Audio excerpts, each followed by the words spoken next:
Good morning children.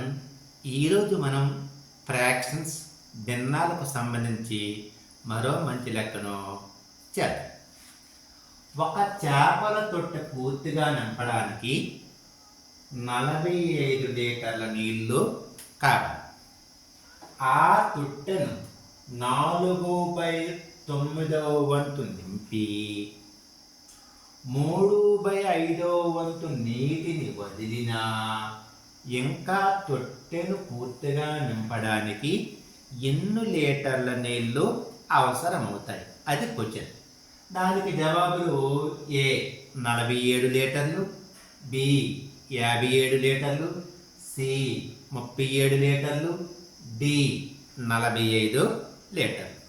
ఒక చేపల తొట్టు ఉందట, దానిలో పూర్తిగా నింపడానికి 45 లీటర్లు నీరు అవసరమవుతాయట. అయితే ప్రస్తుతమట దానిలో 4/9 వంతు నీరు మాత్రమే ఉందట.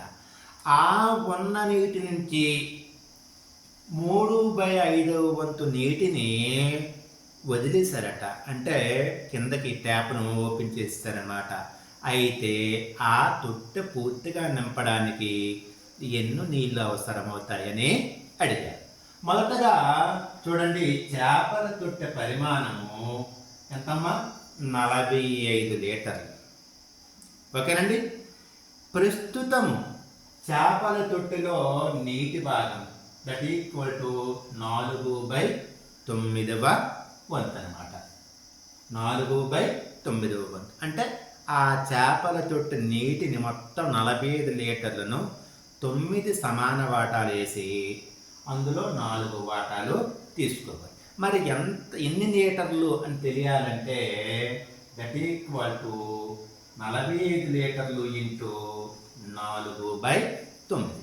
9 ఒకట్ల 9, 9 5లు 45, 5 4లు 20 లీటర్ల నీరు అనేది ప్రస్తుతము ఉందన్నమాట. ఆ తొట్టెలో 20 లీటర్ల నీరు ఉంది. ఈ 20 లీటర్ల నీటిలో ఎంత భాగం విడిచిపెట్టారు? 3/5 భాగము విడిచిపెట్టారన్నమాట. ఓకే, ప్రస్తుతం గల నీటి నుంచి వదిలిన నీళ్ళ భాగము 3/5 వంతు. ఓకే, మరి ఎన్ని నీళ్లు విడిచిపెట్టారు అని తెలియాలంటే ఈ 20 లీటర్ల నుండి ఇంటూ 3/5. 5 ఒకట్ల 5, 5 4లు 20, 4 మూళ్ళు 12 లీటర్ల నీటిని విడిచిపెట్టారు.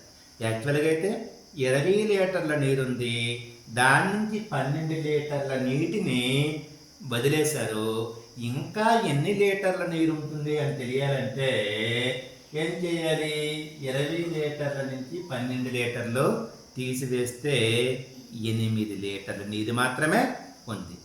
ఆ తొట్టును పూర్తిగా నింపడానికి మనకి ఎన్ని లీటర్లు అవసరము? 45 లీటర్లు అవసరం. కానీ ప్రస్తుతం తొట్టులో ఎన్ని లీటర్లు ఉన్నాయి? 8 లీటర్లు మాత్రమే ఉన్నాయి. మరి ఇంకా ఎన్ని లీటర్ల నీరు అవసరమో అవుతాయంటే 45 లీటర్ల నుంచి ఈ 8 లీటర్లు తీసివేస్తే 37 లీటర్ల నీరు అవసరం అవుతుంది. అంటే ఆన్సర్ సి అవుతుంది అనమాట. Okay, thank you.